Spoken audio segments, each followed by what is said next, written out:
தினமலர் நேயர்களுக்கு வணக்கம். உரைகள் நிகழ்ச்சிக்கு வரவேற்கிறோம். எஸ்ஐஆர் வாக்காளர் பட்டியல் சிறப்பு சீர்திருத்தம் என்பது நடந்து கொண்டிருக்கிறது. அதை தீவிரமாக திமுக எதிர்த்து கொண்டிருக்கிறது, அதிமுக ஆதரிக்கிறது. இதற்கிடையில் 1 மாத அவகாசம் என்பது போதுமானது என்று எடப்பாடியார் தெரிவித்திருந்தார். அதை குறித்து பேசிய முதலமைச்சர் ஸ்டாலின் அவர்கள் அதிமுகவின் இந்த நிலைப்பாடு என்பது வெட்கக்கேடானது என்கிற தடித்த வார்த்தையை பயன்படுத்தியிருக்கிறார்.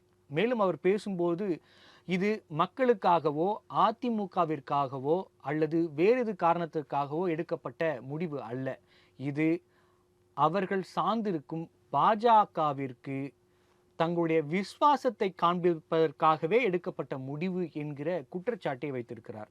ஆனால் அதை குறித்து பேசிய அதிமுகவினர், போலி வாக்காளர்கள் தமிழகத்தில் நிறைய இருக்கிறார்கள், அவர்களை நீக்க வேண்டியது கட்டாயம், அவர்கள் மூலமாக திமுக பலனடைந்து கொண்டிருக்கிறது, அதனால்தான் திமுக இப்படி கொந்தளிக்கிறது, தவறான போலி வாக்குகளை பெற்று வென்று கொண்டிருந்த திமுகவிற்கு இது பேரிடியாக இருக்கிறது, அதன் வெளிப்பாடுதான் இந்த கோபம் என்று பேசியிருக்கிறார்கள்.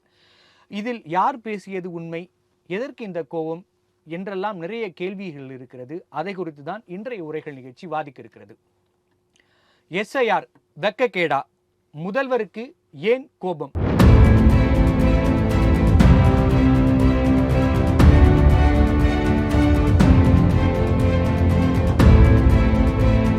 என்பது குறித்து விவாதிக்க நம்மோடு இணைந்திருக்கும் விருந்தினர்கள் அரசியல் விமர்சகர் திரு அக்னீஸ்வரன் அவர்கள். வணக்கம் சார். மற்றும் அரசியல் விமர்சகர் திரு கரு ஜெயக்கண்ணன் அவர்கள். வணக்கம் சார். வணக்கம் சார். வணக்கம் சார். ஜெயக்கண்ணன் சார், எஸ்ஐஆர் அதுக்கு ஆதரவு எடுப்பது என்பதே வெட்கக்கேடானதா? ஏன் முதல்வர் இவ்வளவு கோபமாக ஆக்ரோஷமாக பேசியிருக்கிறார்? என்ன இதுல பிரச்சனை? அதாவது எஸ்ஐஆர் என்ற அந்த பிரச்சனை உங்களுக்கு தெரியும், பீகார் சட்டமன்ற தேர்தல் நடைபெறுவதற்கு முன்பாகவே இந்த பிரச்சனை அங்கேயே தொடங்கி விட்டது, உங்களுக்கே தெரியும். அதாவது ஒரு வாக்காளர்களை நீக்குவதும் சேர்ப்பதும் அது வழக்கமான ஒரு நடைமுறை. ஆனால் ஒரு மிகப்பெரிய அது இயக்கத்தை போல தேர்தல் ஆணையத்திலிருந்து செயல்படுத்துவதும், குறிப்பாக பீகார் தேர்தலில் அந்த 75 லட்சம் பேரை நீக்கி இருந்தது ஒரு மிகப்பெரிய ஒரு மாற்றத்தை உண்டு செய்திருப்பதாகத்தான் நம்ம அரசியல் நோக்கர்களும் விமர்சகர்களும் கருதுகிறார்கள். இந்த சூழலில் தமிழ்நாட்டிலும் அது போன்றது ஒரு நிலைமையை உருவாக்குவதற்கு பாரதிய ஜனதா கட்சியின் ஆசி பெற்ற தேர்தல் ஆணையம் செயல்படுகிறதோ என்ற அந்த சந்தேகத்தை தான் நாம் நம்முடைய முதல்வர் தெரிவித்திருக்கிறார். எதிர்க்கட்சி தலைவராக இருக்கக்கூடிய எடப்பாடியார் அவர்கள் இதற்கு ஆதரவு தெரிவித்திருக்கின்ற இந்த போக்கும், அவர்கள் சார்பாக வழக்கறிஞர் இன்பதுரை சார்பில் அங்கு உச்சநீதிமன்றத்தில் தாக்கல் செய்வது உச்சநீதிமன்றமே அதை தள்ளுபடி செய்திருக்கிறது. ஆதரவு நிலைப்பாடு என்பது பாரதிய ஜனதா கட்சியினுடைய உடன்பாடு வைத்திருக்கின்ற காரணத்தால் அண்ணா திராவிட முன்னேற்ற கழகம் செய்தாலும் இது அண்ணா திராவிட முன்னேற்ற கழகத்திற்கு எதிரானது என்பதுதான் உண்மை. தமிழ்நாட்டு மக்களுக்கு எதிரான ஒரு செயல்பாடு, தமிழ்நாட்டு மக்களுக்கு எதிராக மத்திய அரசும் பாரதிய ஜனதா கட்சி என்று சொல்லக்கூடிய அந்த நம்முடைய தமிழர் விரோத கட்சியும் செய்கின்ற அந்த போக்கை கண்டிப்பதற்காகத்தான் முதலமைச்சர் சொல்லி இருக்கிறார். அண்ணன் எடப்பாடியாரை பொறுத்தவரை இதில் ஆதரவு நிலைப்பாடு எடுத்திருப்பது தவறானது என்பதை சுட்டிக்காட்டி இருக்கிறார். கண்டிப்பா சார், நம்ம தொடர்ந்து பேசலாம். சார் அக்னீஸ்வரன் சார், இப்படி இந்த நிலைப்பாடு எடுத்திருப்பது என்பது மக்களுக்காகவோ அல்லது தங்களுடைய கட்சிக்காகவோலாம் கிடையாது, பாஜகவிற்காக இந்த முடிவை எடுத்திருக்கிறார். அப்படி எடுத்துற இந்த முடிவால் எதிர்கட்சியாக இருக்கிற அதிமுக உதிரி கட்சியாக மாறிவிடும் அப்படின்னு ஒரு வார்த்தையை சொல்றாரு. ஏன் சார், உங்க கட்சி நல்லதுக்கும் நீங்க பார்க்கல, நாட்டு நல்லதுக்கும் பார்க்கல அப்படிங்கிற அளவுக்கு ஏன் அவரை கோவப்படுத்துறீங்க? இவ்வளோ கோவமா உங்களுக்கு மேல இருக்கிற அக்கறையில தானே கோவப்படுறாரு. தமிழ்நாட்டில் மாண்புமிகு முதலமைச்சர் அவர்கள் சொல்லியிருக்கிறாரு, இது வெறும் வெட்கக்கேடானது அப்படின்ட்டு. ஆனால் பாரதிய ஜனதா ஆட்சி இந்தியாவில் திரு அடல் பிகாரி வாஜ்பாய் ஆட்சிக்கு பிறகு நீண்ட நெடிய கால 10 ஆண்டு காலத்திற்கு பிறகு 2014 இந்தியா முழுவதும் அவங்க பிரதமராக வந்தாங்க, ஆட்சிக்கு வந்தாங்க. ஆனால் வெட்கக்கேடானது என்கிற வார்த்தையை தமிழ்நாடு முதலமைச்சர் அவர்கள் சொல்லியிருப்பது அதிமுகவை பார்த்து அல்ல, பாரதிய ஜனதாவை பார்த்து அல்ல, அவராகவே கேட்டுக்கொள்கிறார் இது வெட்கக்கேடானது என்று. ஏன் சொல்றேன்னு பாருங்களேன். 2011 கொளத்தூர் தொகுதியில் திரு சைதை துரைசாமி அவர்கள் போட்ட வழக்கு சென்னை உயர்நீதிமன்றத்திலிருந்து இன்றைக்கு உச்சநீதிமன்றம் வரைக்கும் போய் இன்னும் வரைக்கும் அது நிலுவையில் தான் இருக்குது. என்ன விஷயம்? எதற்காக அந்த வழக்கு போட்டார்? கள்ள ஓட்டுக்களை தமிழ்நாடு இன்றைய முதலமைச்சர் அவர்கள் 2011 நிறைய கள்ள ஓட்டை போட்டு ஜெயிச்சிட்டாரு. இதுதான் அந்த குற்றச்சாட்டு. ஆக 2011 போட்ட அந்த வழக்கு இன்னும் வரைக்கும் உச்ச நீதிமன்றத்தில் நிலுவையில் இருக்குது. அதை தாப்பா இன்னைக்கு நீங்க ஒப்பிடணும். 14 தானே பாஜக வந்துச்சு. இங்க அதிமுக எடுத்த நிலைப்பாடு என்பது எஸ்ஐஆர், அதிதீவிர வாக்காளர் திருத்தம். இது அரசியலமைப்பு சட்டம் 324 படி ஏற்கனவே 8 முறை நடைமுறையில் இருந்திருக்கு. 8 முறை அதை திருத்தி இருக்கிறாங்க. 9வது முறை இப்ப திருத்துறாங்க. இப்ப என்னன்னா, வாக்காளர் திருத்தம் என்பது தேவையானது. அதுல என்ன ஒண்ணு அப்படின்னா, தேவையானது தான். அது மக்கள் பிரதிநிதித்துவ சட்டம் 21 படி அது ஒவ்வொரு முறையும் இறந்தவர்கள் அல்லது வீடை மாற்றியவர்கள், வீட்டு முகவரி மாற்றியவர்கள், அரசு பணி நிமித்தமாக சென்றவர்கள், இதையெல்லாம் அது மாதிரி இறந்தவர்கள் பெயரை இறப்பு சான்றிதழ் காட்டி அது பெயரை நீக்கி விடுவது, இவ்வளவு நடக்குது.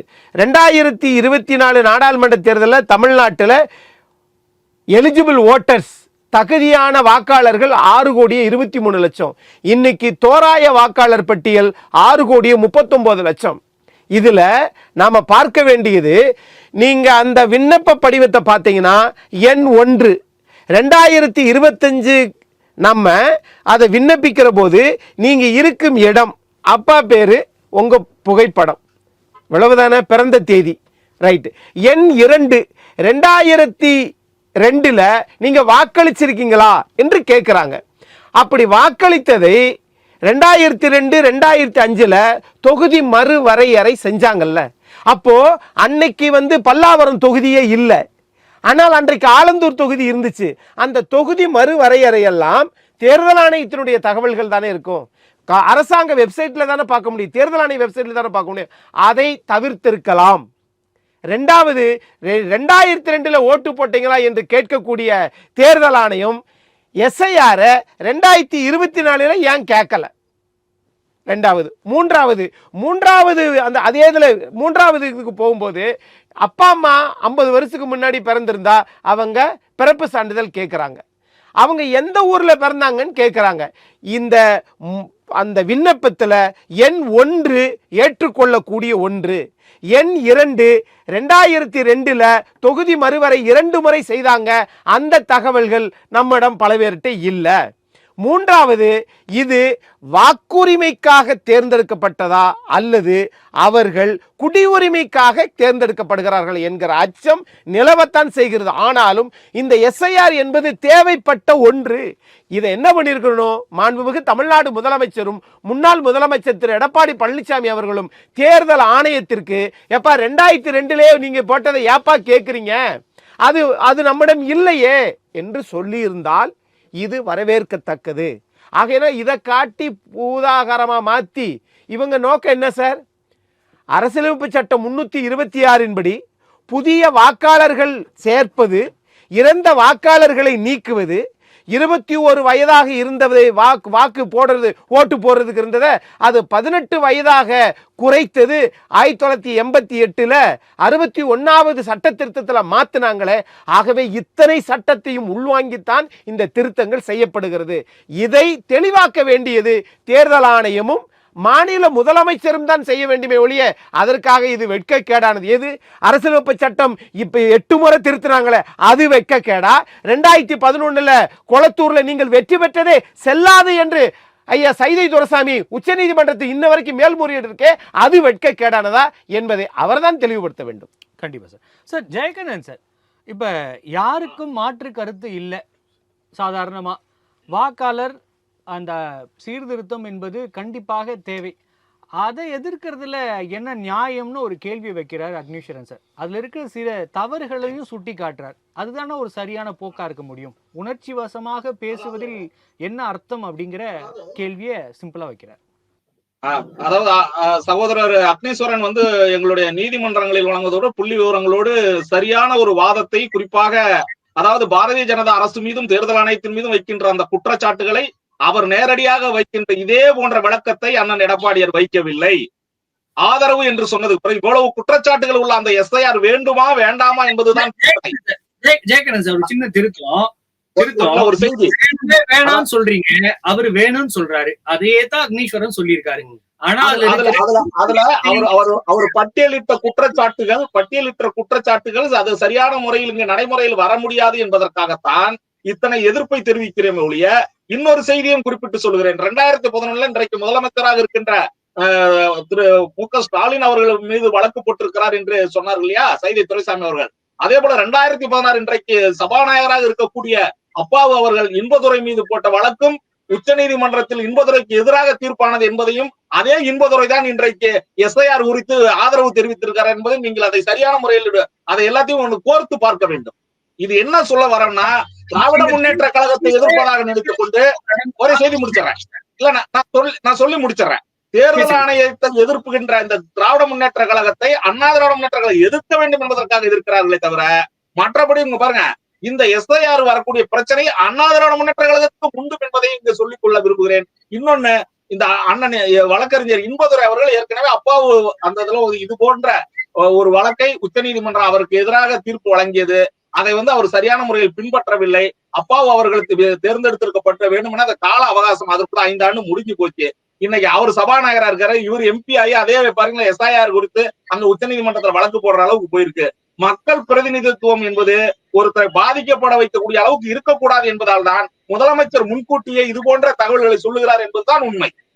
ஜெயகண்ணன் சார், அப்ப எந்த தீவிர திருத்தமும் நீக்கப்பட வேண்டியவர்களும் அப்படியே தொடர்ந்து இருக்கலாம், தவறாக சேர்க்கப்பட்டவர்கள் 2 முறை வாக்காளர் அடையாள அட்டை வச்சிருக்கவங்க எல்லாருமே அப்படியே தொடர்ந்து இருக்கணுமா? அதுதான் ஜனநாயகத்தை காப்பாற்றுவதற்கான வேலையா?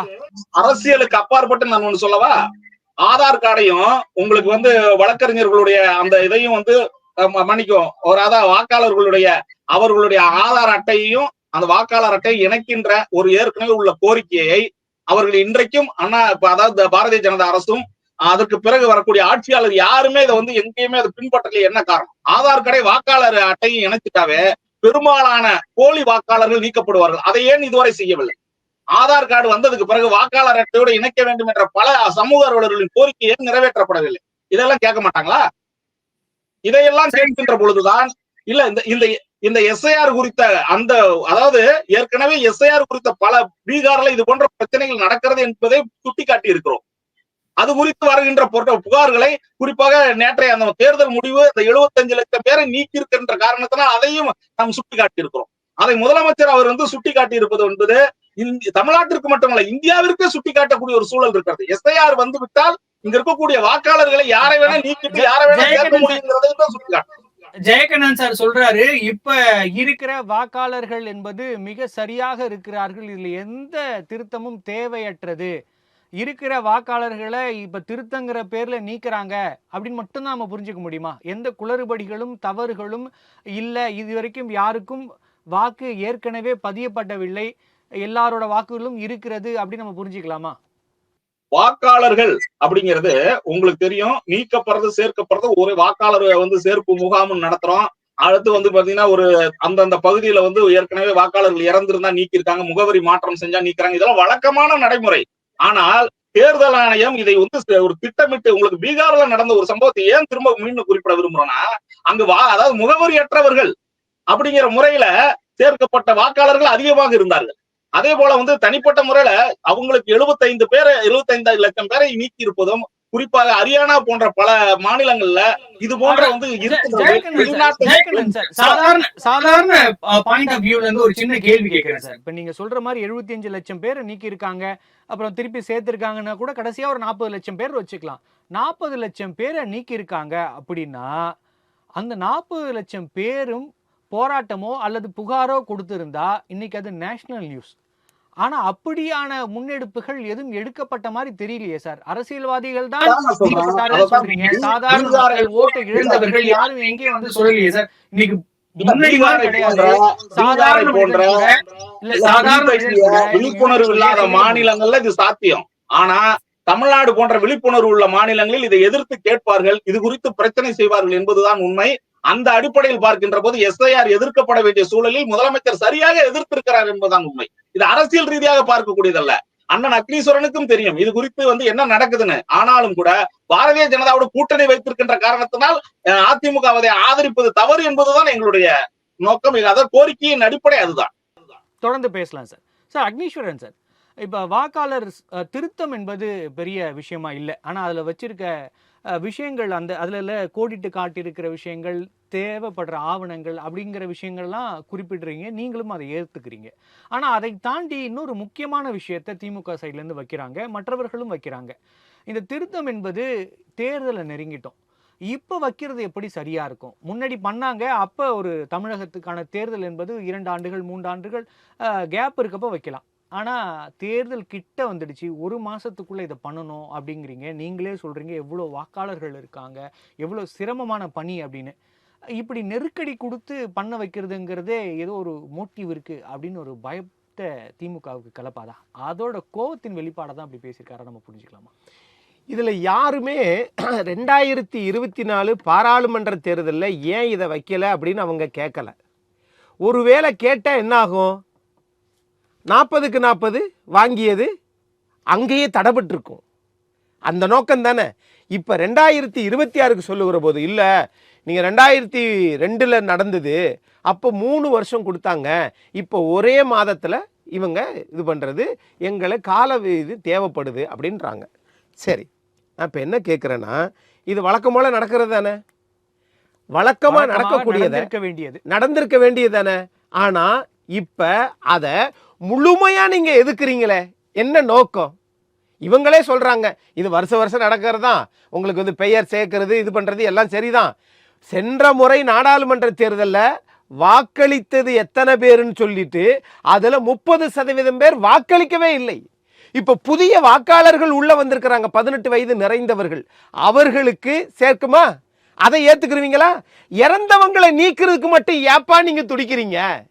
ஆக இறந்தவர்கள் 2 இடத்திலும் வாக்கு வைத்துக் கொண்டு இறந்தவர் சார்பாக 2 ஓட்டுக்களை போட்டால் அது ஏற்றுக்கொள்ளக்கூடியது. நீங்க சொல்ல வேண்டிய நியாயமான கருத்து என்ன? வடபுலத்தில் வரக்கூடிய தொழிலாளர்கள் இங்கே வாக்களிக்கிறாங்க, ஆக அவங்களுக்கு அங்க இருக்கக்கூடிய அந்த ஓட்டு போட உரிமையை ரத்து பண்ணிட்டு இங்க வர சொல்லுங்க. அல்லது இங்க இருப்பவர்களும் மும்பையில் இருக்கிறாங்கல்ல, டெல்லியில் இருக்காங்களே, ஆக ஏதாவது ஒரு இடத்துல தான் வாக்களிக்க வேண்டும். அப்படி கேட்டால் அது நியாயமானது. இல்ல இது நடத்தவே கூடாது என்றால் ஏன் அந்த பயம், அச்சம்? இது ஒண்ணு. இன்னொரு விஷயம் நண்பர் சொல்லும்போது சொன்னார் என்னன்னா, அதாவது ராதாபுரம் தொகுதியில் ஐயா அப்பாவு அவர்கள் இது பண்ணது அப்படின்ட்டு. நான் இந்த உரைகள் நிகழ்ச்சி வாயிலாக அரசியல் சார்ந்து பேசுவது இருக்கட்டும், ஆனால் சட்டம் என்ன சொல்லுகிறது, என்ன சொல்லியது என்பதை நாம் ஞாபகப்படுத்த வேண்டிய இடத்துல நம்ம இருக்கிறோம். 2 பேரும் வழக்கறிஞர் இருக்கிறதுனால நீங்க துரை சார் நடத்துற இந்த விவாதத்தில் சற்று தெளிவாக்கணும் பார்க்குறேன். சார், இந்த வழக்கு சென்னை உயர்நீதிமன்றத்தில் வழக்கு போட்டாங்க. போட்ட உடனே என்ன தெரியுமா சொன்னாங்க? திரு இன்பதுரை அவர்கள் நீதிமன்றத்தை நாடுகிற போது என்ன சொன்னாங்கன்னா, இல்ல சிசிடிவி கேமரா ஃபுட்டேஜ் அழிஞ்சு போச்சுன்னாங்க. ஜனநாயகத்தில் ஒரு தேர்தல் ஆணையம் சென்னை நீதிமன்றத்தில் சொன்ன பதிவு. உடனே மறு எண்ணிக்கை நடத்துங்கன்னாங்க. அந்த மறு எண்ணிக்கை நடத்தியதில் வெறும் சொற்ப வாக்குகள், 46 வாக்குகளில் வெற்றியை இழந்த திரு இன்பதுரை மறு எண்ணிக்கையில் வெற்றி பெற்றார். மீண்டும் உச்ச நீதிமன்றத்துக்கு மேல்முறையீடுக்கு போனதுல இன்னும் வரைக்கும் அதற்கு தீர்ப்பு வரவில்லை. நான் கேட்கிறேன், 2016 நடந்ததுக்கே இவர் தீர்ப்பு வந்துருச்சு அப்படின்னா, இல்ல சாதகம் பாதகம் என்பது வேற. இல்ல சாதகம் பாதகம் என்பது இங்கு கேள்வி அல்ல. 2011 போட்ட வழக்கை இன்னும் தீர்ப்பு வராத போது 2016 அப்பாவு வெர்சஸ் ஐஎஸ் என்பதுரை ராதாபுரம் கான்ஸ்டிடியூன்சில எப்படிங்க தீர்ப்பு வந்துடும்? அது நிலுவையில் இருக்கு. அப்படி இருக்கட்டும். இப்ப நாங்கள் எதிர்பார்க்க வேண்டியது என்னன்னு கேட்டீங்கன்னா, இது முற்றிலும் புறந்தள்ள வேண்டிய ஒன்றா? இல்லை. புதிய வாக்காளரை சேருங்க, இறந்தவங்களை நீக்குங்க. இது ஒண்ணு. ரெண்டாவது, 2000 இருக்கட்டும், இருங்க. அது குறித்து மாநில முதலமைச்சர் நீங்க இவ்வளவு பதட்டம் பண்றீங்களே. டி நகர் சத்யா சென்னை உயர்நீதிமன்றத்தில் வழக்கு போட்டாரு. என்ன சொன்னாங்க? ஆட்சி மீது குறை சொல்லல, ஆனால் தேர்தல் அலுவலர்கள் இந்த நடத்த போறது யாரு? எஸ்ஐஆர் அதிதீவிர வாக்காளர் திருத்தத்தை நடத்துறது யாரு? மாநில அரசின் கீழ் பணியாற்றக்கூடிய பணியாளர்கள். ஆக அரசு திமுக அரசு ஏன் அச்சப்படுகிறது? ஏன்னா உங்களுக்கு உங்களுக்கு இருக்கட்டும் அலுவலர்கள் தான், மாநில அரசு தானே. தேர்தல் ஆணையத்துக்குன்னு எந்த ஊர்லயும் எந்த மாநிலத்திலயும் ஆட்கள் இல்லைங்க. ஆகவே ஜெயகண்ணன் சார் அவர் பேசி முடிக்கட்டும், நம்ம பேசலாம். அதனால தேர்தல் ஆணையம் தான் மாநில அரசினுடைய பணியாளர்களை வைத்து தமிழ்நாட்டில் திமுக ஆட்சி நடத்தக்கூடிய நீங்களே அரசு ஊழியர்கள் உங்களுக்கு எதிராக வந்துருவார்கள் என்ற அச்சமா, அல்லது நீங்கள் கொடுத்த தரவுகளை அவர்கள் பதிவிறக்கம் அல்லது அப்லோட் செய்ய மாட்டாங்க, இது தனியாருக்கு கொடுத்துருவாங்க அப்படிங்கிற அச்சமா, அல்லது தேர்தல் ஆணையமே ஆட்களை நியமித்து இந்த வேலை செய்யும் என்கிற அச்சமா, இதையெல்லாம் தெளிவுபடுத்த வேண்டியது திமுக ஆட்சி செய்கிற நீங்கள் தான். அதனால நீங்க மொத்தமா எல்லாமே தவறு அப்படின்னால் அந்த வழக்கு எல்லாம் நிலுவையில் இருக்கா இல்லையா? ஒருவேளை இது வெட்கக்கேடானதுன்னு தமிழ்நாடு மாண்புமிகு முதலமைச்சர் அவர்கள் சொல்லுகிறார் என்றால் அவர் மீதே போட்ட வழக்கு உச்ச நீதிமன்றத்தில் மேல்முறையீடுல அது இல்லை என்று ஐயா சைதை துரைசாமி அவர்கள் அந்த வழக்கை வாபஸ் வாங்கியிருந்தால், இல்லைங்க இது வெட்கக்கேடானதுங்க அப்ப சொல்லலாம். நீங்கள் யாரை குற்றம் சாட்டுகிறீர்களோ குற்றம் சாட்டப்பட்டவர் மீதே மேல்முறையீடு இன்னும் வரைக்கும் நிலுவையில் இருக்கு. அன்னைக்கு மத்தியில அரசு, இந்த அரசு இல்லையே, பொருத்தமா இல்ல. நீங்க பொருத்தமற்ற பேச்சை பேசுகிற போது முரண்பாடான கருத்துக்களை, மக்களுக்கு பீதி ஏற்படுகின்ற அச்சத்தை உருவாக்குகிற கருத்தை நீங்க வெளியில விதைச்சு விட்டுட்டு அதிலிருந்து தப்பிப்பதற்காக நாட்டிற்கு ஏற்படக்கூடிய அந்த நல்ல எண்ணத்தை நீங்கள் மடைமாற்றம் செய்கிறீங்க. நீங்கள் ஆட்சியில் வெற்றி பெற வேண்டும் என்பதற்காக இதை நீங்க நிறுத்த பார்க்குறீங்க. என்ன பிழை, என்ன தவறு, அதை நீங்க எடுத்து சொல்லுங்க. அதை சொல்லுவதற்கு பதிலாக இல்ல இதெல்லாம் சில கட்சிகளை ஆதரிக்குது. நான் கேட்கிறேன், நீங்க என்ன நீங்க நீட் ஆதரிக்கிறீங்களா? அப்படி ஆதரிச்சிருந்தால் எடப்பாடி பழனிசாமி அவர்கள் 7.5 கொண்டு வந்தாரே, அது மாதிரி நீங்கள் வேற ஏதாவது இதே 10% உங்க உயர்த்த முடிஞ்சா? எனக்கு இன்னொரு சின்ன கேள்வி இருக்கு. நீங்களே சொன்னீங்க வாக்கு எண்ணிக்கையின் போது அது பதிவு செய்து கொண்டிருக்கிற அந்த வீடியோ என்பது காணாம போச்சு, அதுக்கு பொறுப்பு தேர்தல் ஆணையம் தான் சொன்னீங்க. அப்படி தேர்தல் ஆணையமே இந்த ஆவணங்களை தொலைச்சிருக்காங்க, அப்படி பொறுப்பற்று இருக்கிறாங்க அப்படின்னு நம்ம எடுத்துக்கலாம், இல்ல பர்பஸா பண்ணியிருக்காங்க, அந்த ரெண்டு முடிவுக்குமே வர வேண்டாம், ஏதோ ஒரு காரணம். அப்படி நடந்து கொள்கிற இந்த தேர்தல் ஆணையம் எப்படி சரியாக இந்த சீர்திருத்தத்தை மட்டும் நேர்மையாக செய்வார்கள் அப்படின்னு ஒரு டவுட் வர்றது நியாயம்தான், நியாயமானதுதான். தனி மனித வேட்பாளர்கள் அரசியல் கட்சி சார்ந்தவர்கள் போடுகின்ற வழக்கு என்பது வேறு. நீங்க அதுக்காக ஒரு பள்ளிக்கூடத்துக்கு போறோம், அடையாள அட்டையே கொடுக்க கூடாது, அப்படி அடையாள அட்டை கொடுத்தால் அவர்களுடைய தந்தையின் பெயரை போடக்கூடாது அப்படின்ற மாதிரி தான் நீங்க செய்றீங்க. ஒட்டுமொத்த தமிழ்நாடு 12 மாநிலத்திற்கான இந்த அதிதீவிர வாக்காளர் திருத்தம், இந்த திருத்தம் என்பது ஏற்கனவே நடைமுறையில் இருக்கிறது தான். அந்த திருத்தல என்ன பிரச்சனை இருக்குதுன்னா, 2002 2 முறை நீ இது நடந்துச்சே, MS கில் கிருஷ்ணமூர்த்தி அவர்கள் தலைமையில் நடந்துச்சே தொகுதி மறுவரையே, அப்ப சில தொகுதியே இல்லையே, இது அந்த வாக்கு என்ன எத்தனை சாவடி என்னன்னு கேட்குறீங்களா, அதெல்லாம் இன்றைக்கு இல்லையே என்று அதை மட்டும் நீங்கள் தேர்தல் ஆணையத்துக்கு சொல்லி அந்த தேர்தல் ஆணையம் உச்ச நீதிமன்றத்தில் அதை ஏற்றுக்கொண்டால் திமுக என்ன செய்யும் சொல்லுங்க? அப்பா சரிப்பா 2002 இருக்கிறத அந்த கிளாஸ் தேவையில்லை அப்படின்னு மாவட்ட ஆட்சியருக்கு ஒரு உத்தரவு போட்டால் 2வதும் 3வதும் தேவையில்லை என்று அவர்கள் சொல்லிட்டா ஒண்ணு நீங்க ஏத்துத்தானே ஆகணும். கண்டிப்பா சார். சார் முக்கியமான கேள்வியை அக்னீஸ்வரன் சார் வைக்கிறாரு, 2 கேள்விகளா வைக்கிறாரு. முதல் கேள்வியை தான் நான் உங்களுக்கு வைக்க விரும்புகிறேன். இந்த தேர்தல் ஆணையத்திற்கென்று தனியாக ஊழியர்கள் இல்லை, அரசாங்க ஊழியர்கள் தான், அதுவும் ஸ்டேட் கவர்மெண்ட் ஊழியர்கள் தான் நம்ம பயன்படுத்துவாங்க. அந்த ஊழியர்கள் எல்லா ஊழியர்களும் கட்சியில இருக்க மாட்டாங்க, ஆனா எல்லாருக்கும் ஒரு கட்சி ஆதரவு இருக்கும். கவர்மெண்ட் அரசியல் கட்சி சார்பா எடுக்கக்கூடாது. இல்ல, என்னோட கேள்வியை முடிச்சிடுறேன் நானு. அப்படி இருக்கும். அப்படி இருக்கப்ப அந்த ஊழியர்களை வைத்து சரிபார்க்குகிற பணி நடக்கிறப்ப அது எப்படி பாஜகவிற்கு ஆதரவாக எல்லாம் நடந்துரும் அப்படின்னு நீங்க சொல்றீங்க? அப்ப இங்க இருக்கிற மக்கள் எல்லாம் ஒட்டுமொத்தமா பாஜகவிற்கு ஆதரவாக தமிழகம் மாறிவிட்டதா? அப்படின்னா தானே அதோட பிரதிநிதியா இருக்க கவர்மெண்ட் ஆபீசர்ஸ்லாம் பாஜகவுக்கு போவாங்க. அதாவது தவறாக புரிந்து கொள்ளப்படுகிறது. அதாவது அரசு அலுவலர்களையோ நமக்கு தேர்தல் ஆணையத்தின் சார்பில் பணியாற்றக்கூடிய தமிழ்நாட்டினுடைய நம்ம ஊழியர்களையோ குறை சொல்லல. சரி சார், நான் என்னோட கேள்வியை திருப்பி நான் வேற மாதிரி வைக்கிறேன் சார். என்னோட கேள்வி வேறையா வைக்கிறேன். இப்ப இந்த SIRல என்ன தவறு நடந்துரும் நினைக்கிறீங்க? எதனால எதிர்க்கிறீங்க? அதோட அடிப்படை நான் புரிஞ்சுக்க கேட்கிறேன் சார். நேரடியாக கேட்டிருக்கீங்க இல்லையா? அதாவது எஸ்ஐஆர் என்பது இப்போ தமிழ்நாட்டில் குறிப்பாக தமிழ்நாட்டினுடைய இன்றைக்கு ஆளுங்கட்சியா இருக்கக்கூடிய திமுக அரசு எதிர்ப்பதற்கான காரணம் என்னன்னா, இந்த அரசு ஊழியர்கள் தமிழ்நாட்டினுடைய ஊழியர்களாக இருந்தாலும் தேர்தல் ஆணையம் இன்றைக்கு மத்திய அரசினுடைய கைப்பாவையாக இருக்கின்ற காரணத்தினால் அவர்களுடைய இன்ஃபுளுயன்ஸ் என்று சொல்லக்கூடிய அந்த அதிகார வரம்பை மீறி நடக்கின்ற செயல்பாடுகளினால் இங்கு தவறுகள் நடந்துவிடும் என்பதால் எதிர்க்கிறோம். அதுதான் சார் இல்ல சார், நீங்க சுத்தி அங்கதான் வரீங்க, ஆனா விஷயத்துக்கு வர மாட்டேங்கிறீங்க. என்ன தவறு நடக்கும்? நாம் நேரடியா போ, என்ன தவறு நடக்கும்? நீங்க சொல்லக்கூடிய இந்த அரசு ஊழியர்கள் எடுக்கக்கூடிய தரவுகள் மற்ற விவரங்கள்லாம் எடுத்துட்டு போறாங்க இல்லையா?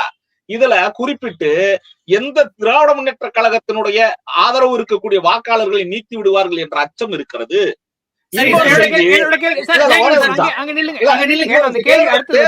தேர்தல் ஆணையம்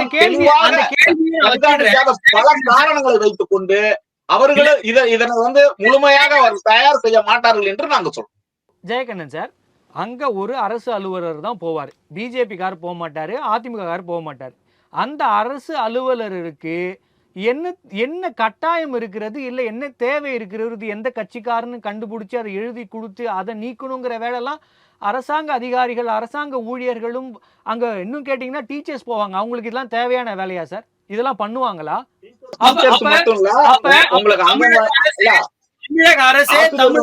அங்கன்வாடி பணியாளர்கள் அவர்களை குற்றம் சாட்டுறீங்களாங்கிற கேள்வி இருக்கு இல்லையா? யாரையும் குறிப்பிட்டு குற்றம் சாட்டவில்லை. தமிழ்நாட்டினுடைய அந்த வாக்காளர்களை தவறான முறையில் நீக்குகின்ற அந்த செயல்பாடுகளை தேர்தல் ஆணையம் ஊழியர்களை வைத்து மிரட்டி அச்சுறுத்தி செய்துவிடும் என்று அச்சப்படுகிறோம். அப்படியான மிரட்டல்களும் அச்சுறுத்தல்களும் வந்தா எல்லா கேடர்ல இருக்கிற அரசு ஊழியர்களும் பயந்துருவாங்களா?